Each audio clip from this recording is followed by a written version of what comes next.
Welcome, sensitive souls. This is a safe place for highly sensitive people, empaths, introverts, and anyone who's ever felt a little out of place in an extroverted world. Have you ever walked into a room, noticed that the overhead fluorescent light was humming at a slightly sharp B-flat, and suddenly that's the only thing you can hear? If you just nodded, welcome to the club. You are likely an HSP, a highly sensitive person. Dr. Elaine Aron coined the term, and it affects about 15 to 20% of the population. It means our nervous systems process sensory data more deeply than others. Society likes to call it a superpower. And sure, empathy is great, but nobody talks about the absolute logistical nightmare of living with a nervous system that has zero volume control. Highly sensitive people have a remarkable ability to notice tiny details that most people completely miss.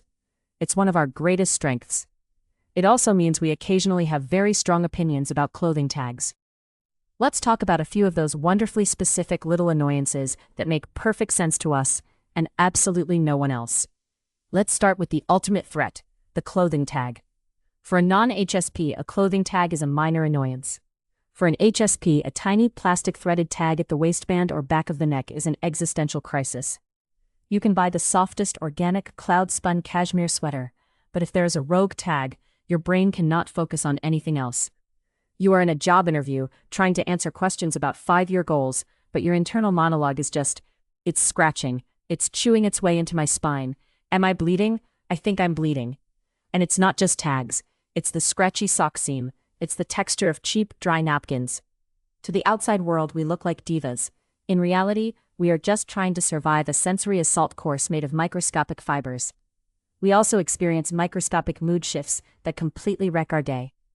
Imagine you are having a fantastic, productive afternoon.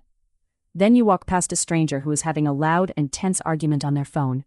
He obviously didn't care that the general public were hearing his heated conversation, and within 5 seconds it takes to walk past him, your chest tightens. Your vibe is ruined. You spend the next 2 hours feeling a deep, existential dread on behalf of that random guy on the phone who apparently was getting called out for forgetting to take the trash out. We have no emotional filters. If a movie character has a minorly awkward social interaction, we have to look away from the screen because the secondhand embarrassment feels like a physical injury. We absorb these tiny ambient moods like a sponge, except nobody asked us to clean up the spill. Then there's the restaurant. Your friend says, "This place has such a nice atmosphere," because here's what you're hearing. The espresso machine that maxes out the decibel meter with every specialty coffee. You do your best to relax and enjoy your friend's story about her vacation to Australia. Someone orders another cappuccino, and all conversation comes to a screeching halt, as well as your sanity. Then there's the unexpected doorbell. Nobody texted, nobody called, nobody warned you. Ding dong. Your heart immediately jumps to one of 3 conclusions. Someone has terrible news. The house is on fire. Or, someone wants to talk about solar panels.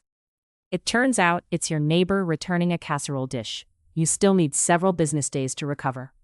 Here's another one. The grocery store decides to improve the shopping experience. Translation: everything you've memorized over the last 5 years has been moved. Coffee? No idea. Bread? Gone. Peanut butter? Apparently living a new life somewhere near the pet food. This isn't grocery shopping anymore. It's a scavenger hunt. Strong perfume deserves its own category. Most people smell perfume and think, that's nice. An HSP smells perfume and immediately knows what flowers were involved, what decade inspired it, and approximately which aisle the person is standing in. You're not judging. You just appreciate it if fragrances respected personal boundaries. And then there are text messages. Your friend replies, "Sure, that's it. 1 word."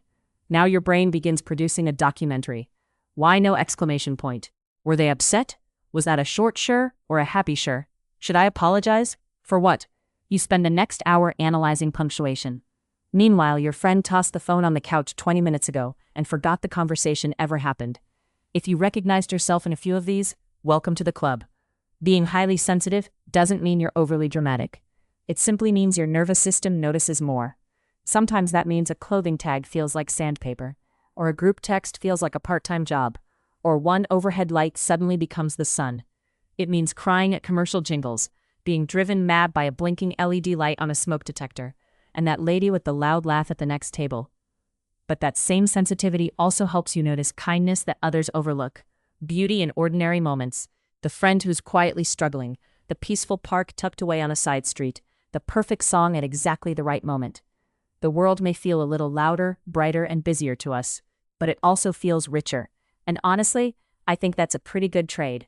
We notice the beautiful, subtle details that others walk right past. We are the ultimate listeners, the deep thinkers, and the ones who appreciate the small moments of magic in an ordinary day. So, to my fellow emotional sponges, protect your peace, buy seamless socks, and feel zero guilt about leaving the party early. Let me know in the comments which of these tiny things bothers you the most, or drop your favorite HSP survival tip below. Don't forget to like and subscribe for more quiet, low-stimulus content. By the way, if you're smiling because you're recognizing yourself in any of these situations, I put together a free booklet called Survival Guide for Sensitive Souls. It's full of practical tips and encouragement for navigating life with a sensitive nervous system. I'll leave a link in the description.